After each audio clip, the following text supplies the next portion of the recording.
மூங்கில் துறப்பட்டுக்கு வந்தா எந்த கூட்டணி வெற்றி பெறும் என்பதை மூங்கில் துறப்பட்டுக்கு உள்ள வந்தாவே முடிவாயிடும். அப்படி ஒரு மகத்தான சிறப்பு வாய்ந்த இந்த இடத்திலே நான் எங்களுடைய துணை முதல்வர் அண்ணன் உதயநிதியோடு வந்தபோது இதே இடத்துல நம்ம தம்பிமார்கள்லாம் சொன்னாங்க 50,000 ஓட்டுல ஜெயிக்க வைக்கிறோம் போங்கன்னு சொன்னாங்க. 50,000 ஓட்டுல ஜெயிக்க வச்சாங்க.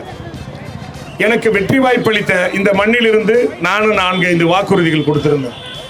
ஒன்று, 4 வழி சாலை. திருவண்ணாமலையிலிருந்து சங்கராபுரம் செல்கின்ற இந்த சாலையை 4 வழி சாலையாக மாற்றுவேன்.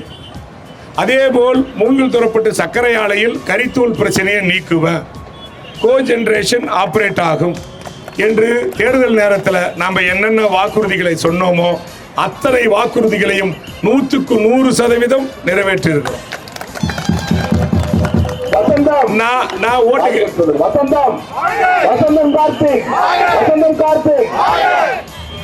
நான் ஓட்டு கேட்கும்போது ஒரு அம்மா சொன்னாங்க, தம்பி நீ எதை செய்யறியோ இல்லையோ, நான் துணியை துவைச்சு வெள்ளை சட்டையை போட்டா சாயந்தரம் பார்த்தா கருப்பா இருக்குன்னு சொல்லுவாங்க.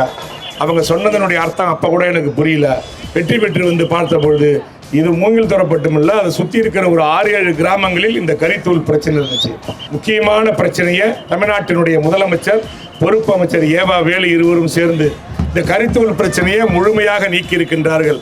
அது மட்டுமல்ல, இந்த கோ ஜெனரேஷன் ஆப்ரேட் ஆவறதுக்கு 200 புதிய வேலை வாய்ப்புகளையும் உருவாக்கப்பட்டிருக்கிறது. அப்படி ஒரு மகத்தான திட்டத்தை தமிழ்நாட்டினுடைய முதலமைச்சர் கொடுத்திருக்கின்றார்.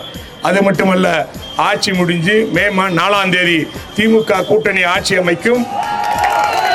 ஆட்சி அமைந்ததுமே சங்கராபுரம் வடக்கு ஒன்றியத்தை மையமாக கொண்டு புதிய ஒன்றிய அலுவலகம் நிச்சயம் திறக்கப்படும்.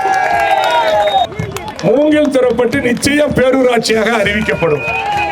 10 வருஷம் இல்லை, 20 வருஷம் இல்லை, 40 ஆண்டு கால போராட்டம். 40 ஆண்டு கால போராட்டத்திற்கு திமுக ஆட்சியில தான் பட்டா கொடுக்கப்பட்டு அத்தனை குடும்பங்களும் இன்று மகிழ்ச்சியாக இருக்கிறார்கள் என்றால் தமிழ்நாட்டினுடைய முதலமைச்சர் தான் காரணம். அது மட்டுமல்ல, உறுதியாக நிச்சயமாக சங்கராபுரம் வடக்கு ஒன்றியத்தை மையமாக கொண்டு புதிய ஒன்றியம் நிச்சயம் அமைக்கப்படும். அதே போல் பேரூராட்சி அறிவிக்கப்படும். வசந்தகார்த்திக்கு ஒரு பழக்கம் உண்டு. இங்கே அதிமுகவை சார்ந்தவர்கள், பல்வேறுபட்ட இயக்கத்தை சார்ந்தவர்கள்லாம் நம்ம பேசுறதை கேட்டுக்கிட்டு இருக்கிறீங்க. மனசாட்சியோடு சொல்லுங்கள். ஏன்னா மாற்று கட்சியில் இருந்தாலும் நீங்களாம் நல்லவன் நான் நம்புறேன். ஒரே ஒரு செய்தி வசந்தகார்த்தி சொன்னாரு செய்யலன்னு ஒன்னே கூட இந்த தொகுதியில் சொல்ல முடியாது. சொன்ன அத்தனை திட்டங்களையும் நம்ம செஞ்சிருக்கிறோம். ஆகவே இந்த பகுதியில் நிச்சயம் உறுதியாக நாங்கள் சொல்கின்ற அத்தனை திட்டங்களையும் நிறைவேற்றி தரப்படும். ஆகவே மகத்தான வாய்ப்பளித்து ஒரு மகத்தான வரவேற்பளித்த உங்கள் அத்தனை பேருக்கும் நெஞ்சார்ந்த நன்றியை கூறி விடைபெறுகிறேன். நன்றி, வணக்கம்.